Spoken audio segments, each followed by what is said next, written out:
Why are you gay? Who says I'm gay? You are gay. And Yes, you're I a am. gay rights activist and an outspoken lesbian, homosexual. How can I describe you? I'm not sexually active right now. I've chosen not to engage. Doesn't that make you gay? What's up, guys? It's your boy, Benny. We have an obligation on this program to present to you the facts, to present to you information that is readily available so that you can see it with your own two eyeballs and determine for yourself what you believe.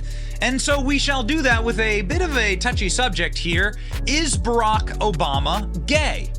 We have a responsibility to show you information, if there's new information that bursts forth into the public consciousness about that question. And in fact, just this week, a massive article dropped from Obama's biographer, which indicates, yes, his girlfriends regularly heard about his fantasies with other men, having sex with other men. Those are the facts. If you like them or not, that's what's being reported today. Ladies and gentlemen, the Daily Caller ran with this headline: Obama once wrote to his ex-girlfriend that he repeatedly fantasizes about having sex with men.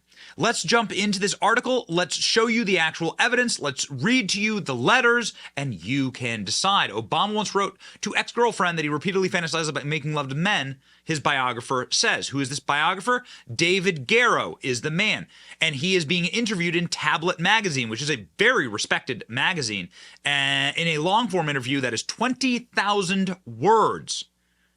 David Garrow went and hunted down the love letters from Barack Obama's ex-girlfriends and found a trend. And that trend was that he would regularly write about his fantasies having sex with other men.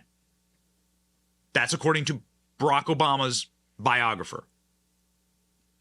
There was a paragraph in one specific letter that is currently available to be seen, but the paragraph is blotted out, redacted, about homosexuality. So that's where this commentary is coming from. You can see it here.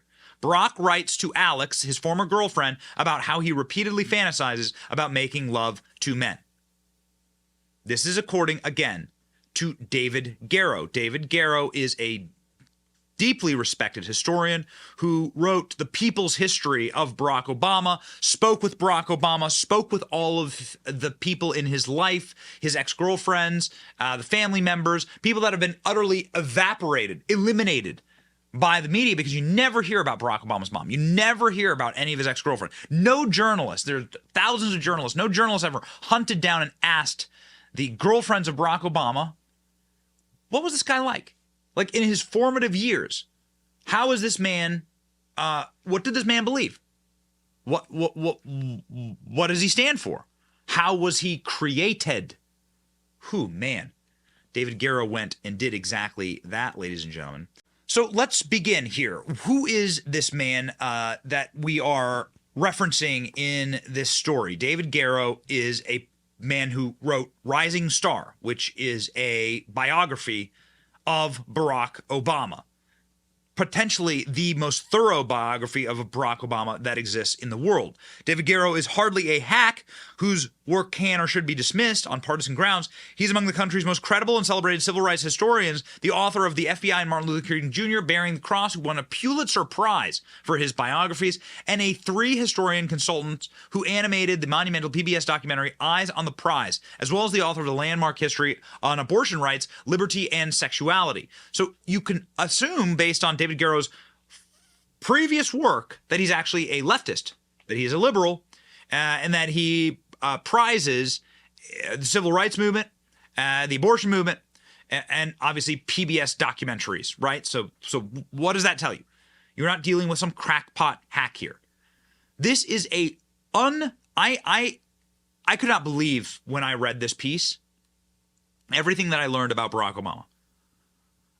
Everything from how he is anti-Semitic and has a deep hatred for the state of Israel.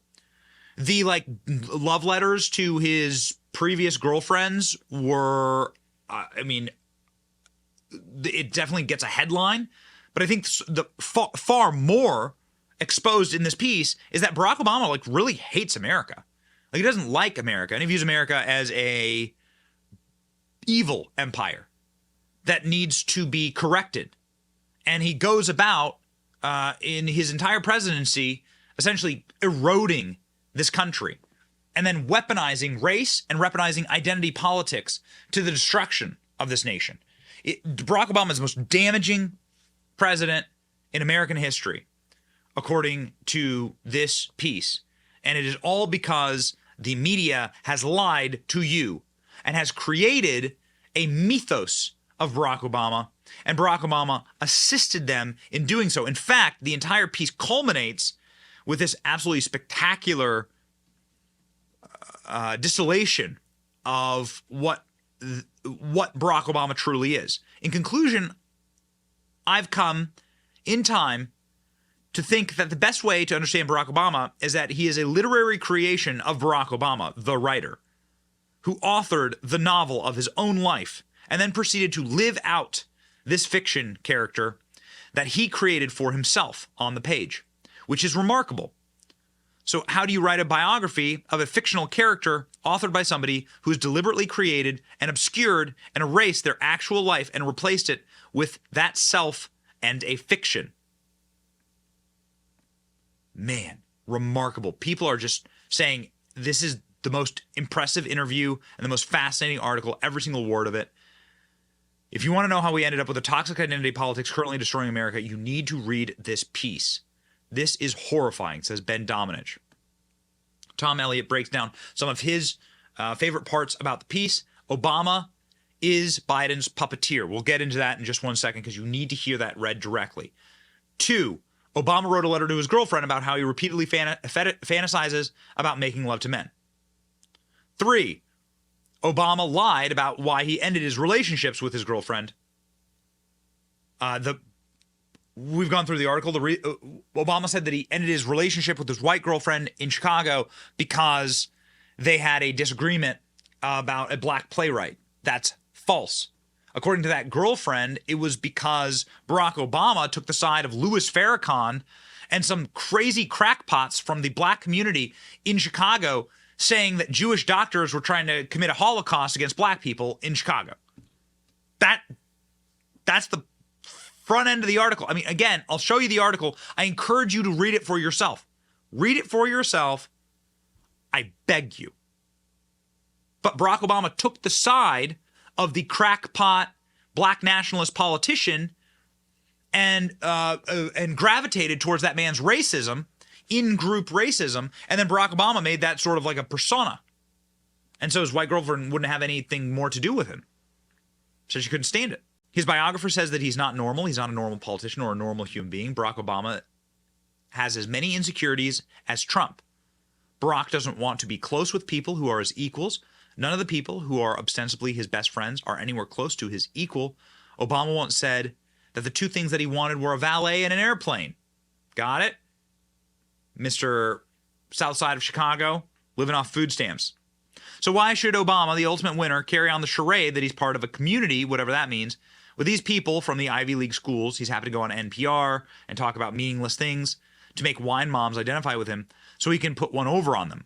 Just don't ask him to visit the hospital when you get cancer because he'll be hanging out on somebody's yacht with other winners. Wow. Read this. It's so good. There's one part that I want to focus on, however, which I think is just wild in this piece.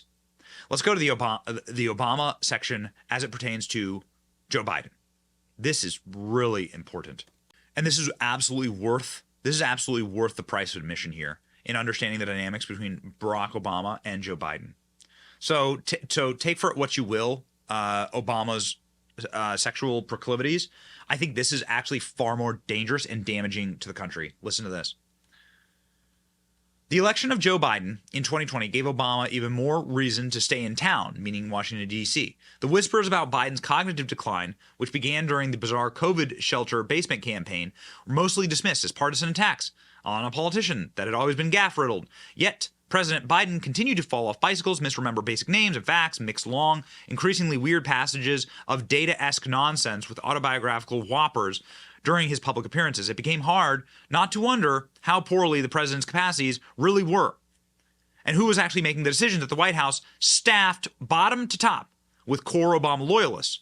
When Obama turned up at the White House, staffers and press crowded him, leaving President Biden talking to the drapes, which is not a metaphor, but something that literally happened.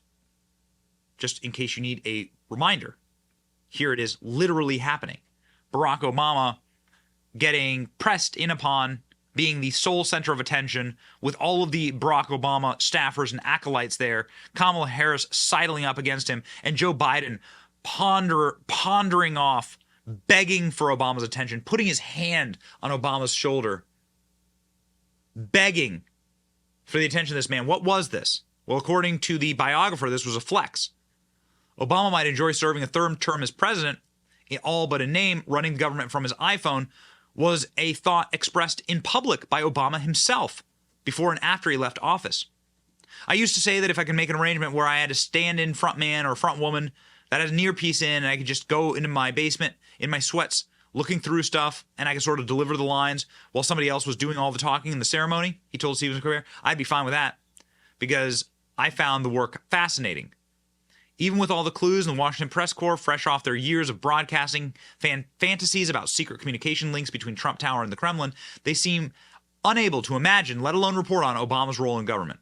Instead, every few months, a sanitized report appears, and some aspects of the ex-president's outside public life advocacy presented within the limits that are clearly being set by Obama's political operatives, which conveniently elide the problems that are inherent in having that person with no constitutional role or congressional oversight take an active role in the executive decision-making.